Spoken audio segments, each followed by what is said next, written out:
Welcome to Intuitive Alchemy, the space where we turn cosmic and spiritual insight into practical, real-world healing. I'm Sydney, trained intuitive, energetic alchemist, and medical astrologer in training. And on Intuitive Alchemy, I get personal.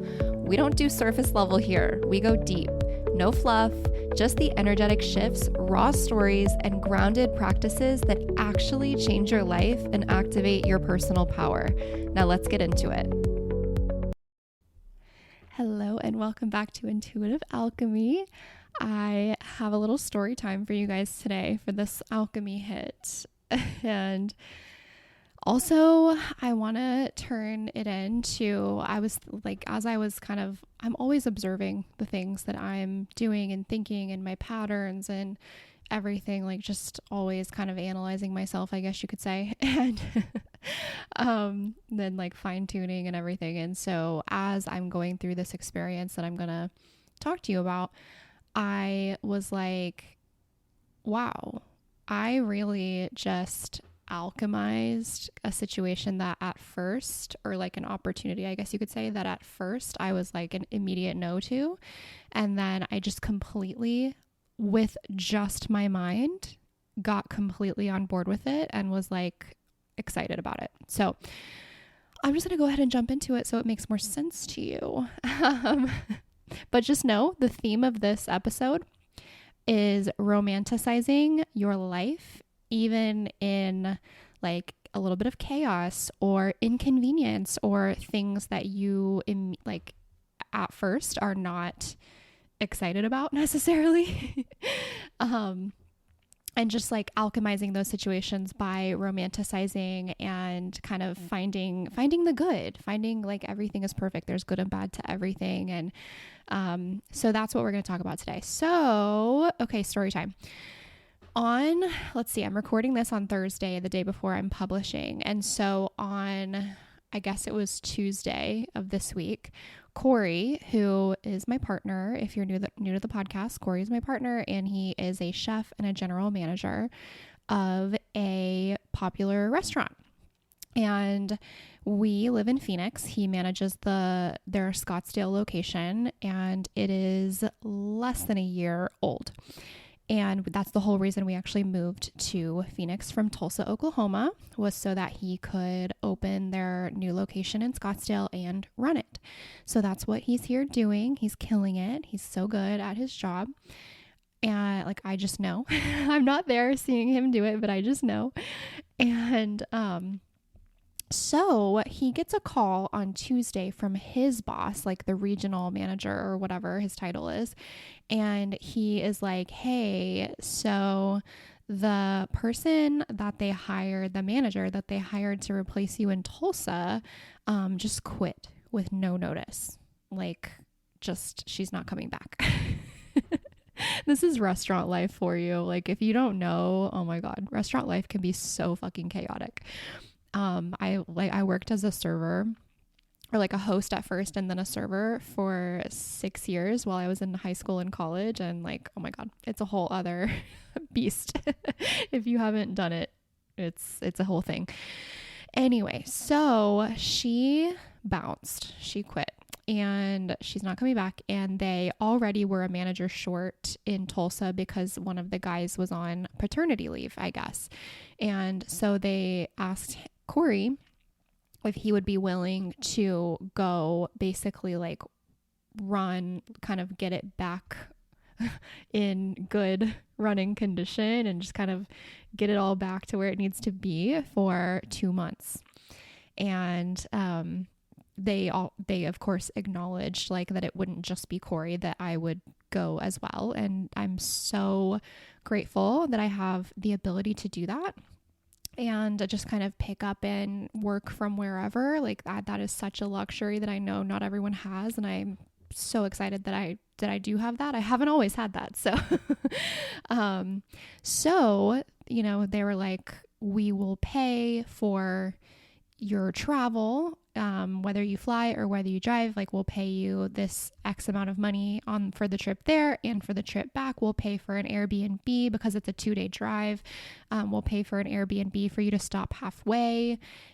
We will pay for your lodging in Tulsa and you'll get a per diem. Like it was incentivized basically. It was a financial incentive. And so Corey tells me about this on Tuesday. He like says, hey, I just got off the phone with my boss and this is what they're asking. And I was immediately, no. Like I didn't even tell him this, but I was immediately just like, no, I do not want to do that. I would rather do like almost anything than that. And so of course I'm trying to be a good partner, like a supportive partner. So I'm like, okay, well, do you want to do it? I'm like letting him speak for himself. Like, is that what you would like to do? And he's like, I mean, not really, but if it's a good financial opportunity, like blah, blah, blah, blah, blah, then maybe.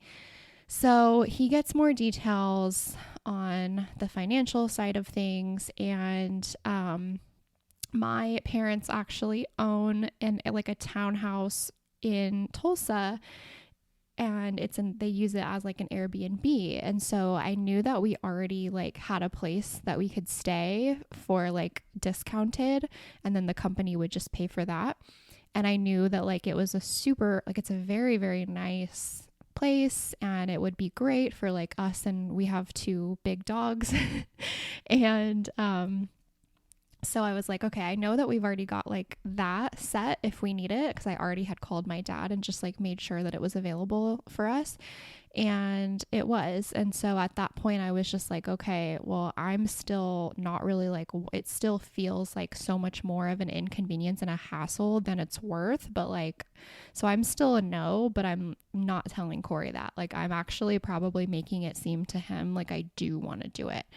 And because I'm just like really wanting him to make the decision and feel like I've got his back, and it's his career. And so I want him to feel like he can make that decision. And if he wants to do that, then we can do that. So I am apparently doing such a good job of making him feel like I wanted to do it that he even said to me, well, I feel like at this point you really just want to go. So like we can do it. And I'm like, no. Like, don't make the decision based on that. Just if you want to do it, we can do it, but do not do it because you think I want to do it. So that was kind of funny. I was like, dang, I'm really killing this. Like, I'm really like my intention is working. It's coming across. So then I start to just kind of like wrap my head around it a little bit more, but we still don't know if it's going to happen. And then come yesterday, Wednesday, he calls me and he's like, hey, so I went ahead and said like, yes, I got more information, and I know that you already worked out the Airbnb situation. I said yes, that we would do it for 2 months and nothing more. And so I'm like, oh wow, okay, all right. So now we're really doing it. And it was like immediate kind of stress in the sense of, oh my God, how does one even pack for 2 months? Like literally, I have no idea. Even though we were going somewhere that had like, it's furnished, it has like stuff, of course, but we are very particular about like, we like our non-toxic cookware. We like our alkaline reverse osmosis ultra filtered water that we get. We, just all those things that you kind of, I guess, may not think of whenever you're just like living at home day to day. Like, oh, okay, that we don't just have that wherever we go. I don't have my shower head filter wherever we go. And so I'm just like, oh my God, we don't even have hardly any room in the car because of the dogs. Like, obviously the dogs are big themselves, but then also like we have their beds back there and their food and everything. And so it's like, okay, well, we'll have to drive both cars. And that way we can actually like bring some stuff. And like, that's not even talking about clothes. So anyway, I'm like wrapping my head around it because like now it's happening. And then I'm like feeling pretty stressed. Like I can feel my chest is kind of constricting a little, like I'm kind of like a little bit more fast breathing, like shallow, quicker breathing. Actually my eyelid started twitching a little bit, which is a sign of like cortisol stress. Anytime your eye starts twitching, your eyeball or your eyelid starts twitching, you know that you need to chill out.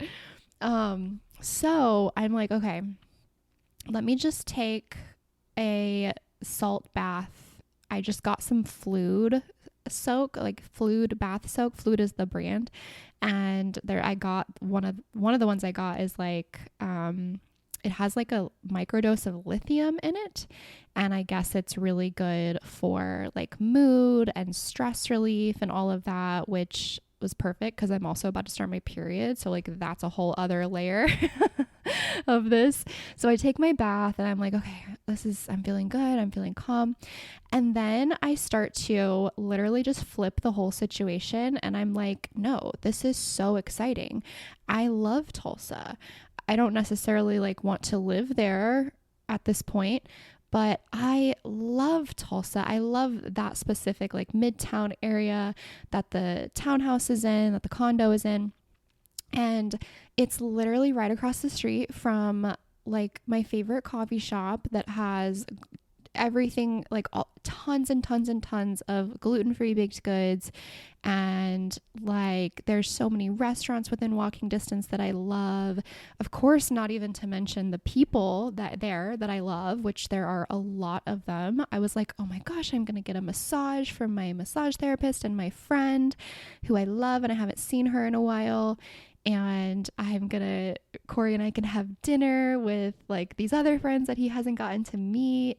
And so I like start romanticizing it, and I start like not just seeing the inconveniences and the negatives like that are not necessarily full on negatives, but it's just like a hassle, it's for the immediate, like it was like, the drive is not, that wouldn't have been fun, but I start seeing past that and I'm like actually getting excited. And I like text one of my friends. I didn't text a lot of people. I didn't tell a lot of people yet, but I like texted one of them and was like, oh my gosh, I'm going to be in Tulsa for 2 months.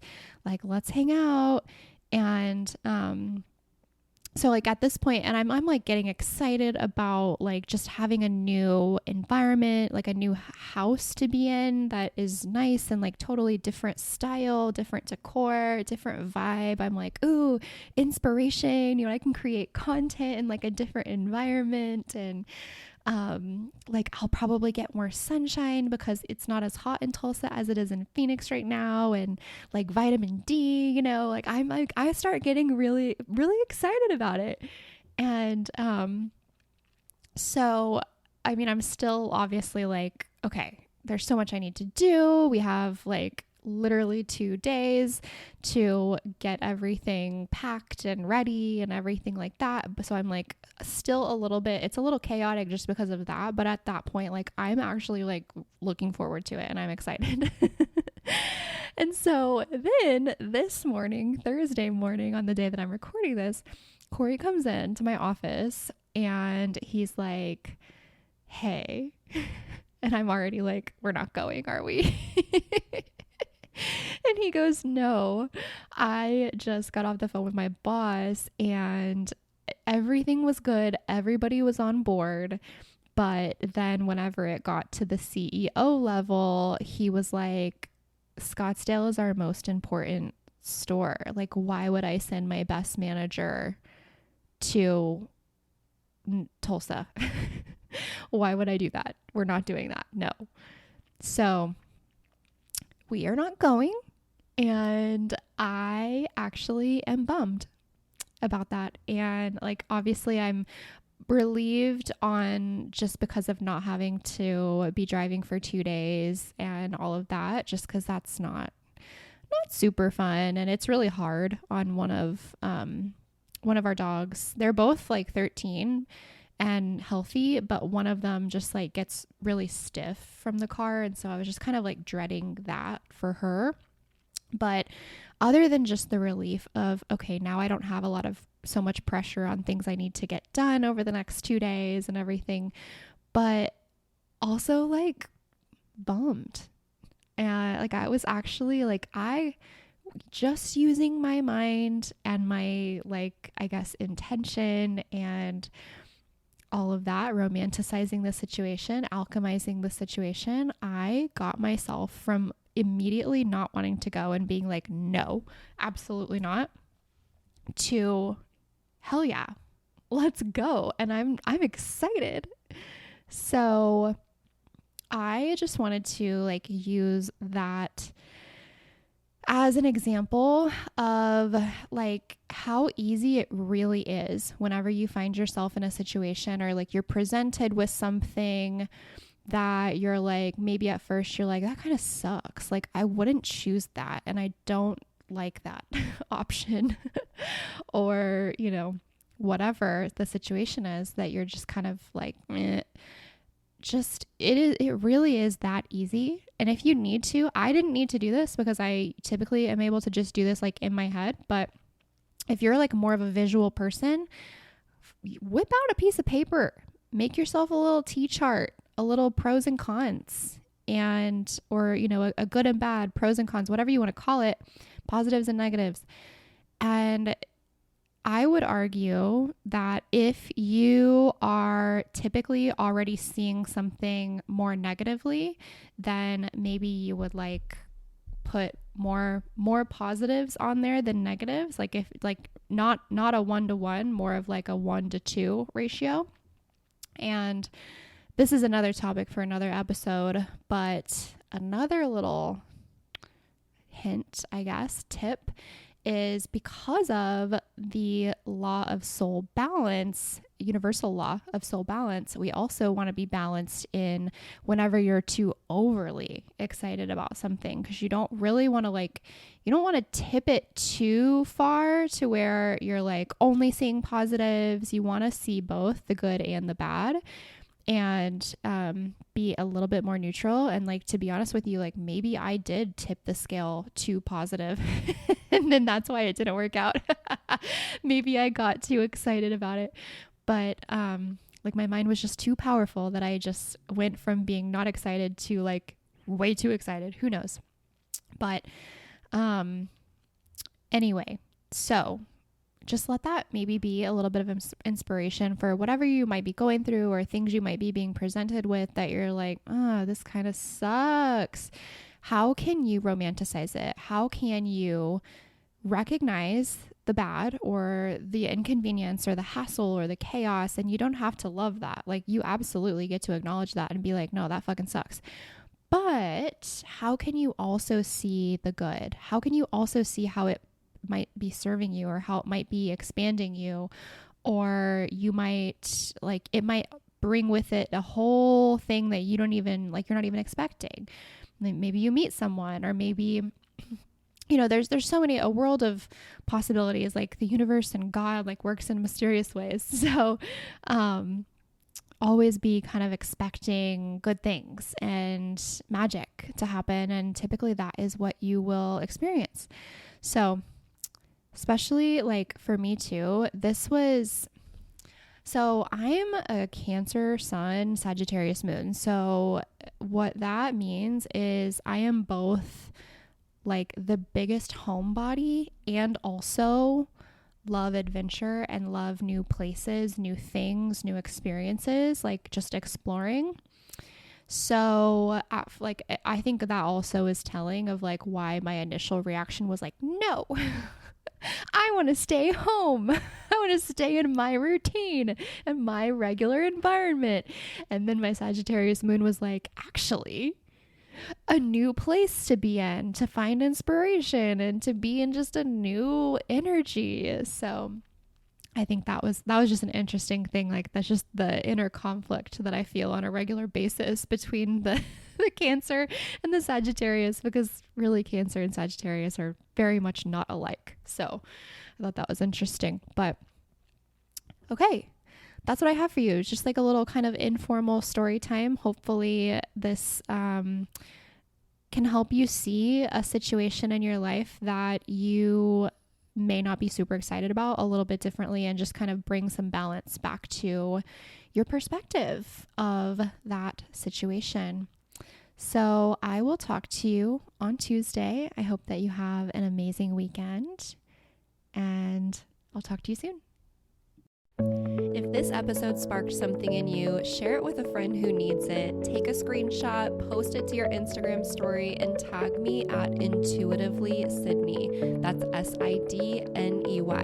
I would love, love, love to see who's tuning in so I can connect with you and celebrate you. Have an amazing week, and I will talk to you next Tuesday.